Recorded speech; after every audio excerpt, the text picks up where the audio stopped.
Bonjour à toutes et à tous et bienvenue dans Cinefiles pour une vidéo pas du tout prévue.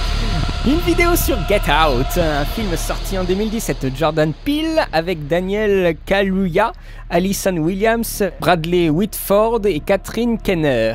C'est un film qui a coûté 4,5 millions de dollars, petit budget mais grand succès, grand buzz. Il a rapporté plus de 200 millions environ à l'heure actuelle où je poste cette vidéo. Il dure 1h44 et qu'est-ce qui se passe pendant ces 1h44? Eh bien nous avons un couple interracial qui rend visite aux parents de la fille. Il y a quelque chose de louche, de panette qui se passe avec les parents blancs. Alors film gros buzz, beaucoup d'attentes quand même pour ce film là, super idée, mais je trouve que c'est assez raté, c'est assez chiant. Je ne vais pas hésiter à vous parler un petit peu de tout le film, hein, donc vous savez ce que vous avez à faire. Première œuvre, ce qui est plutôt bien fait, hein, je sais plus, voilà, c'est plutôt classique, c'est plutôt bien fait. Je vais faire court, hein, je vous promets que je vais faire court pour celle-ci. De toute façon, il n'y a pas grand-chose à retirer de ce film, je dois bien vous avouer.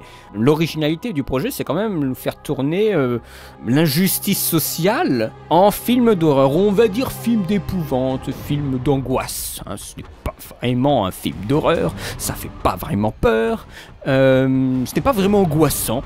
Il y a quelques moments de malaise, hein, vous aurez tout au plus du malaise, mais de l'angoisse, ça certainement pas. Parce que vous avez beaucoup de clichés, vous avez l'anxiété de rencontrer la famille, c'est plutôt bien placé, mais c'est quand même ultra lourdingue, hein, vous savez, moi je connais Tiger Woods, hein, je voterais une 3e fois pour Obama si je le pouvais. Vous voyez des trucs comme ça, c'est... Oh putain, c'est chiant. Et ça commence presque dès le début avec le policier. Oh, faites-moi voir votre carte d'identité. Oh, mais vous savez, c'est pas lui qui conduisait. Faites quand même voir la carte d'identité. Tu te croirais à un meeting du FN, quoi. C'est quand même un sacré problème. Vous voyez ça, c'est lourdingue. Ah, bien sûr, il y a les servants noirs, mais ça, vous avez sûrement vu la bande-annonce, je vous le précise même pas. Les choses sont très vite désamorcées, je trouve. Par exemple, le fils... de la famille, donc le frère de la copine, prend un moment le héros par le bras dans un repas. Et on voit très bien que c'est le mec en fait qui a capturé le noir au début du film, dans le plan séquence qui est juste là pour faire du plan séquence, pour faire frimer, parce qu'il faut un plan séquence dans un film d'horreur. Maintenant c'est l'espèce de convention, alors tu sais pas quand il va arriver, mais il va arriver ce plan séquence. Bon, en plus, alors, je vais revenir sur la séquence du début. C'est un noir qui se balade dans une espèce de banlieue pavillonnaire. Voilà, on dirait qu'il se perd un peu tout seul, il se parle à lui-même, je crois, il me semble. Hein. Enfin, ça a l'air déjà d'un truc, putain, quand j'ai vu ça, je me dis, ok, d'accord. Et bien sûr, le cliché à la Halloween, bien sûr, avec la voiture qui s'arrête derrière lui, qui le suit, et après qui part un peu plus tard, et bien sûr, le mec, mouvement de panoramique, hop, il se fait prendre par un gars qui est masqué, avec une petite musique, vous savez, un petit peu traditionnelle, on va dire années 50-60, pour faire un décalage avec ce que nous voyons visuellement. Mais bon, ça, comment ça s'appelait, Jeepers Creepers avait déjà inventé ça. C'est un film, je crois, de mi-2000 ou début 2000. Donc vous voyez ça, encore une fois, c'est un cliché, ok, sympa, mais bon, il n'y a pas de quoi crier au miracle. Enfin, moi, ce que je regrette, c'est en fait que, bon, le film, ça va, c'est sympa, hein, c'est ok, mais encore entendre des critiques dithyrambiques, faut arrêter de déconner. Les mecs, ils ont rien à se mettre sous la dent. Donc dès qu'il y a un truc qui est convenablement travaillé, eh bien les mecs ils crient au génie. Faut arrêter de déconner, franchement. On dirait que les gens n'ont pas de culture, et ça me gêne beaucoup. Les gens n'ont pas de culture du cinéma, parce que sinon ils seraient un peu plus sur leur retenue. Ils prendraient quand même du plaisir à regarder le film, mais en fait pas plus, hein. Il faut aussi se mettre devant le film par rapport à sa culture. Ne pas oublier que voilà, il faut quand même découvrir le film et prendre un petit peu de plaisir, et en même temps, après l'avoir visionné, se prendre un peu de recul et se dire mais qu'est-ce que c'est que ce film? Quel film que je connais peut avoir un impact, un écho avec ce film-ci? Vous verrez en fait que ce film n'a pas grand-chose pour lui. Il a pour lui en fait cette fusion en fait entre des thèmes importants pour les Américains et le film, les codes du film d'épouvante. En même temps, il y a un truc qui est pas mal, c'est que le film m'a surpris. Mais il m'a surpris parce que je pensais vraiment qu'on aurait un film sur le racisme de façon horrifique, avec plein de sous-entendus et des trucs comme ça. Je me dis, ça allait me faire chier. Et puis tout d'un coup, à peu près la moitié du film, ou un peu moins quand même, eh bien ça devient un film sur l'hypnose. Ça, c'est une carte que je n'avais pas vu venir forcément. Ça, c'était sympa. Donc, on a encore une fois la constante, la constante avec tous les clichés du film d'horreur. Mais la variante, c'est qu'on va prendre en fait ce sujet social et le transformer en sujet horrifique. Encore une fois, je vous dis que le film ne fait pas peur, je peux vous assurer que ça fait pas peur. Vous êtes un tout petit peu rodé, vous allez vous faire chier. En plus, il y a des situations ridicules quand les mecs ils font du bingo aussi avec une espèce de montage à l'intérieur de mémoire. Tu dis what? Ok, bon, ça sert à rien. Et on a un moment, le couple qui revient dans la maison le soir, parce qu'ils ont un petit peu parlé à l'extérieur, et ils reviennent le soir et t'as les parents qui les regardent avec un regard très insistant au ralenti, et t'as de l'autre côté le fils, donc le frère de la petite copine qui est en train de, je crois, de jouer avec un banjo ou un petit violon, enfin voilà, une mandoline, enfin je sais plus, un instrument de musique comme ça en les regardant de façon insistante. C'est ridiculement insistant et grossier, et ça peut carrément vous faire vraiment sortir du film. Et il paraît que ce film, oh là là, formidable, 20 sur 20, enfin bon, vous voyez. Moi j'étais très refroidi par cet art scénaristique, et la plus grande tare scénaristique, le truc qui fait bondir du siège, c'est le twist. Parce que bien sûr, il faut créer un peu un retournement en quelque sorte, et bien on se rend compte que en fait la fille, la copine du héros noir, eh bien, en fait, elle est de mèche avec sa famille, parce qu'ils veulent, on va dire, faire des choses avec ce noir. Et donc, la fille, en fait, elle n'était pas avec lui, elle le soutenait et tout ça. Non, elle était avec la famille. Donc, ça, tu te dis, ah, bah, c'est pas mal. Mais attendez, la façon dont c'est révélé, c'est n'importe quoi. On a le noir qui... Enfin, le noir, je sais plus comment il s'appelle. Je crois qu'il s'appelle Chris. Je dis ça, mais... ça veut dire ce que ça veut dire. Pourquoi j'arrive pas à retrouver le prénom du gars? Eh bien parce que ce gars, il est pas intéressant à suivre. Il est pas intéressant pour un sou à suivre. On a son trauma qui est complètement déconnecté en fait de toute l'histoire autour de l'aspect d'injustice sociale, d'injustice raciale. Enfin en même temps... racial, c'est déjà une idiotie de base, donc il ne peut pas y avoir d'injustice, mais bon bref, le mec n'est pas intéressant à suivre, il a l'air endormi avant même d'être hypnotisé, c'est quand même assez fort ça, donc en fait moi je voyais le gars, le héros, moi j'avais même pas envie de le suivre quoi. Non mais il y a un vrai problème aussi d'empathie vis-à-vis du héros principal.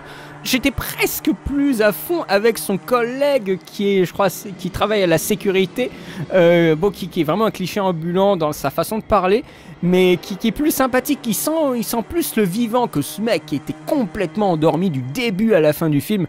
Enfin bref, je reviens sur cette idée de twist là.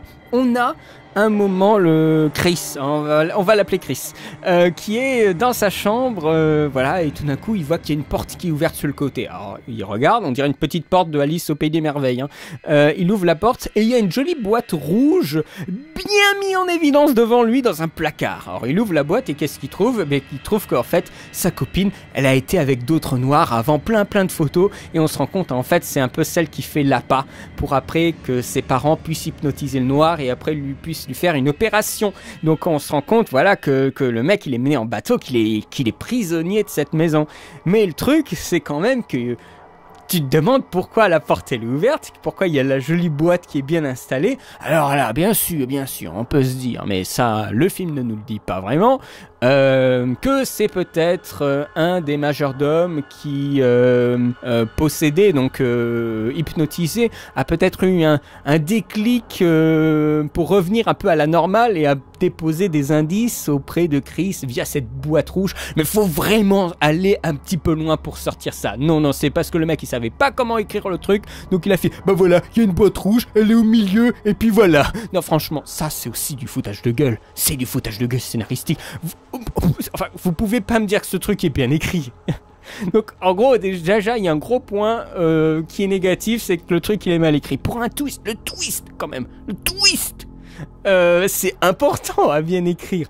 Et même dans la mise en scène, à créer tout d'un coup l'impulsion qui va nous dire oh, qu'est-ce que c'est que ce truc. Voilà, ça c'est du twist. Là c'est raté quoi, c'est un retournement que je trouve qui ne marche pas. Enfin Et puis bien sûr après c'est presque ridicule parce que on est dans la chambre de la fille, donc après la révélation, et elle a les photos de ses trophées de chasse bien au-dessus de son lit. Alors tu dis ah ouais, donc elle a pris le temps de remettre les photos dans des cadres et de la poser sur les murs. Enfin c'est nul, mais c'est nul.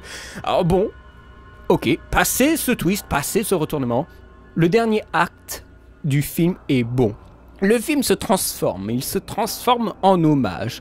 Un hommage, on va pas dire un copiage, parce que c'est un peu lointain quand même, mais un hommage à la trame du film de Franju de 1960, Les yeux sans visage. C'est-à-dire, utiliser l'autre pour se modifier soi-même, voire même au-delà. Ici, c'est carrément utiliser l'autre pour s'éterniser soi-même. Le principe de cette famille, c'est qu'elle fait partie d'une espèce de communauté. Cette communauté est composée de vieilles personnes blanches qui veulent avoir plus de vie.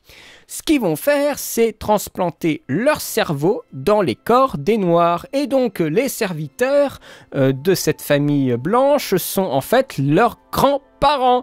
Donc voilà, c'est une espèce de retournement qui est assez impressionnant, assez malsain, mais en même temps, passer un léger malaise, il n'y a aucune peur à avoir. Enfin, moi j'étais très refroidi très vite, et ça c'est bien dommage parce que dans l'idée cette façon de faire cette opération, c'est assez terrifiante, hein.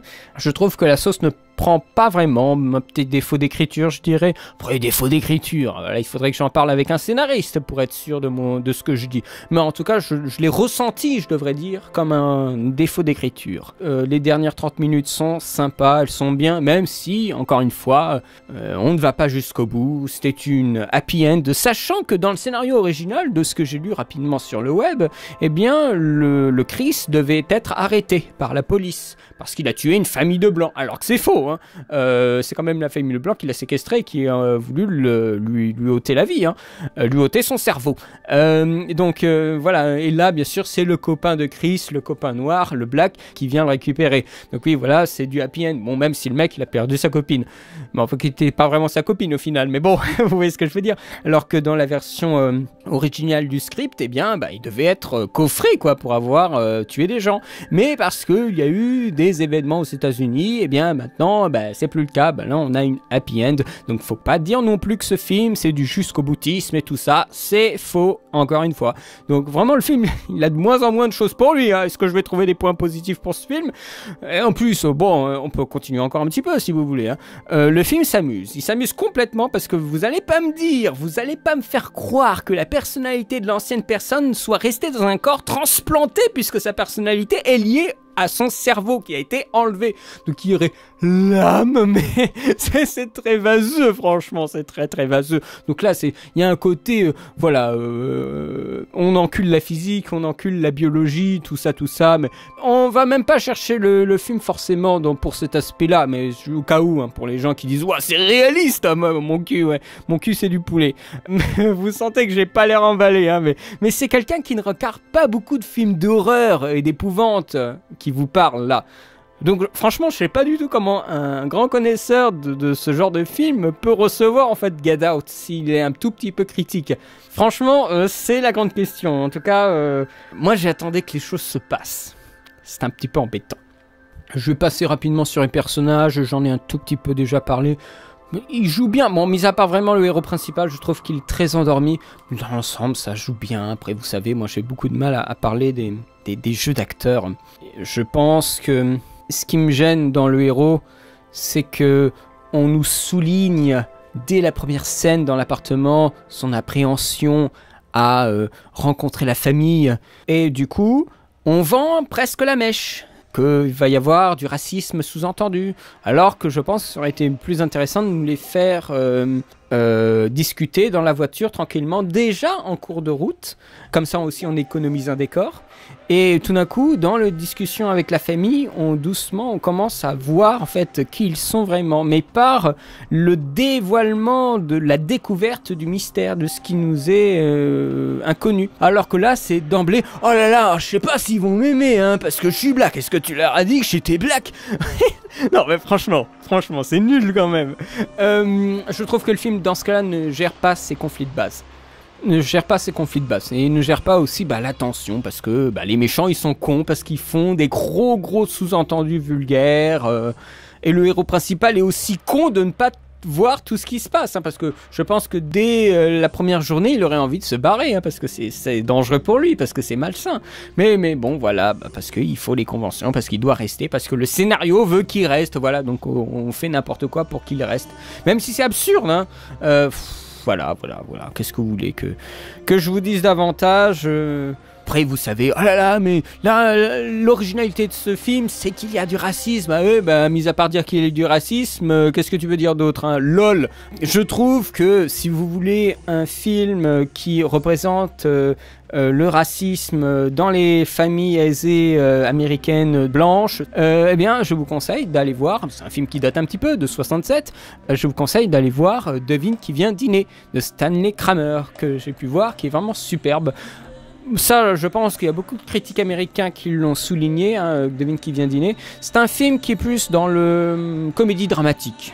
Hein, ce n'est pas du tout genre horrifique, mais je trouve que c'est une vraie approche par rapport au racisme, à la couleur de peau. Ce n'est pas du tout nouveau hein, dans le cinéma américain. Donc là, c'est une déclinaison avec l'horreur pour faire un peu la satire gentiment provocante.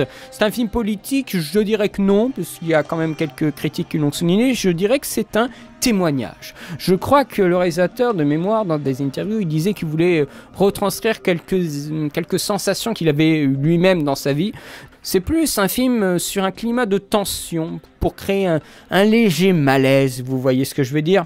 Alors, est-ce que ce climat de tension, ce malaise, est-il mis en scène efficacement ? Mais il est plutôt classique, il n'y a pas des masses d'effets. Hein. Si vous connaissez un petit peu la façon de faire dans les films d'horreur, vous n'aurez pas beaucoup de surprises au niveau de la mise en scène. Vous savez, comme je vous le disais, le vieux cliché de la vieille musique pour créer un contraste avec l'environnement actuel. Bon, ça, c'est des trucs qu'on a déjà vu un petit peu partout. Il y a des effets de peur, mais qui ne sont pas là pour grand-chose. À un moment, il y a Chris qui se balade dans le jardin la nuit, tout d'un coup il y a le garde forestier, le garde forestier, n'importe quoi, le jardinier. C'est moi qui déconne hein. Le jardinier qui fonce vers lui, en fait il n'y a rien qui se passe. Ok. Mais il y a un truc dans la mise en scène que le mec sait ultra bien faire, c'est que les gros plans dans ce film sont ultra fort, aussi bien fort dans le malaise que dans les émotions, que dans le glauque. Il y a un plan quand ils sont sur la route, il y a un gros plan sur Chris qui regarde un animal qu'ils ont percuté en voiture malheureusement, et Chris regarde l'animal avec un regard, je vous mets aucun screenshot dans cette vidéo, je pense que vous l'avez remarqué, mais franchement ce plan est dingo. Un moment il confronte aussi la servante, je crois dans la cuisine ou dans la chambre, je crois que c'est dans la chambre, la servante est filmée d'une façon un peu de biais de côté, en contre-plongée, mais vraiment presque avec une lentille déformante, c'est ultra fort. Alors bien sûr là c'est un moment de malaise, de tension, parce que tu sais pas si elle va nous sauter à la gorge ou si elle va repartir, enfin il y a un truc qui est vachement bien joué, et elle est très froide et en même temps tu sens qu'il y a une émotion, bien sûr elle pleure en même temps que parler, enfin ça rajoute quelque chose d'assez instable, voilà, et le gros plan est vraiment très bon, les gros plans dans ce film sont vraiment bien foutu. Ça, c'est un bon point, vraiment un bon point pour le film. Il y a d'autres choses qui sont pas super efficaces. Je trouve que l'impact, en fait, avec l'animal qui le percute sur la route, je trouve que ça n'a pas d'impact, en fait, cette façon de faire.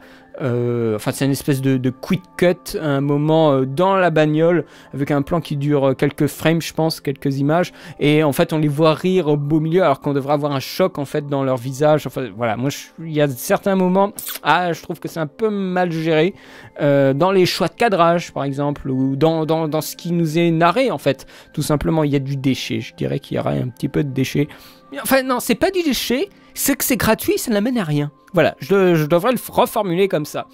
Après, vous savez, il y a des effets quand il y a l'hypnose, hein, le mec tombe dans du vide et voit la mer via un petit écran. Bien sûr, c'est l'écran de télévision qui est lié à son trauma, donc c'est une façon plutôt facile de faire l'ouverture sur le monde extérieur via le monde intérieur, parce que le mec a eu un trauma, qui regardait la télévision, qui n'avait pas appelé pour sauver sa mère, je crois. Enfin, je sais plus. Vous voyez comme l'histoire de Chris m'avait vraiment passionné. Hein. C'est vraiment... Et donc, on a cet écran de télévision et de par cet écran, on voit en fait la mère qui se rapproche du visage de Chris qui est complètement figé. Bon, ça, vous avez joué à Myst, 1994, je crois, Myst. Vous avez déjà vu ce genre d'image. Donc en fait, le mec qui tombe comme ça dans le vide noir, vous avez déjà vu ça dans Myst et Riven. Donc moi je voyais ça, je me dis, oh, c'est sympa, mais moi j'ai déjà vu ça en fait. Donc en fait, pour moi, c'est pas original. C'est con, hein. C'est un beau effet esthétique, c'est plutôt bien fait, hein. Surtout avec un environnement sonore qui entoure, enfin c'est pas mal. Mais pour moi, ce n'est pas original, parce que je l'ai déjà vu ailleurs. Hein. Donc en fait, le film n'a plus grand-chose pour moi. Encore une fois, pour moi je le trouve inoffensif au final. Ça m'a pas fait rire, ça m'a pas fait peur. Mais pour un premier film, c'est plutôt honnête, c'est honnête. Ça, le film, c'est sûr, c'est honnête. C'est plutôt convenable. Il n'y a pas de gros machins qui vont... Là, je cherche un peu la petite bête, hein, bien sûr. Mais voilà, c'est un premier film qui est convenable, je dirais. Mais alors là, n'attendez pas plus. Hein. Si vous êtes fan de films d'horreur, n'attendez pas plus, parce que je pense que vous allez être déçus. Hein. Après, si vous avez des attentes très basses, le film peut être bien pour vous. Moi, je vous souhaite, enfin, je pense, ne soyez pas énervés contre moi, soyez plutôt contents que vous, de votre côté, vous soyez beaucoup plus, vous ayez été beaucoup plus réceptif par rapport au film. Vous aurez eu cette chance d'avoir passé un meilleur moment que moi, donc c'est cool, bah, dites-le moi. Dites-le moi en commentaire si vous avez passé un meilleur moment que moi. Qu'est-ce que je peux lui mettre? Je peux lui mettre un 12, voilà, une note moyenne. Enfin, pour moi, un 12, c'est vraiment moyen. Hein. Je pense qu'il sauve les meubles parce qu'il y a cette espèce d'hypnose que je n'avais pas vu venir, les gros plans qui sont vraiment ouf, et la fin voilà qui s'échappe un petit peu de ce à quoi je m'attendais, mais autrement c'est très moyen quoi. Enfin moi je le trouve vraiment moyen. N'hésitez pas à me dire de votre côté si vous avez trouvé ce film moyen, ou si vous avez été déçu, ou si au final vous avez plutôt aimé, ou vous êtes content de l'avoir vu et vous trouvez qu'il y a des aspects peut-être que je n'ai pas évoqués, hein, qui sont à mettre en avant pour parler de ce film. N'hésitez pas à en parler en commentaire, je serai de toute façon ravi de vous écouter, puisque je ne fais pas souvent de films d'horreur, de films d'épouvante, donc profitez-en pour me parler. Si vous avez aussi d'autres films à proposer par rapport à la question du racisme, ou voire même des films d'horreur qui traitent de ce sujet, n'hésitez pas à poster des commentaires. Quant à moi, eh bien, je vous remercie de m'avoir écouté, merci beaucoup pour votre soutien. Je vous souhaite une très bonne journée, une très bonne semaine, et à très bientôt pour une critique de Voyage of Time de Terrence Malick et pour une analyse de séquence en attendant Alien Covenant. Je vous remercie et je vous dis à bientôt pour de nouvelles vidéos. Allez, salut!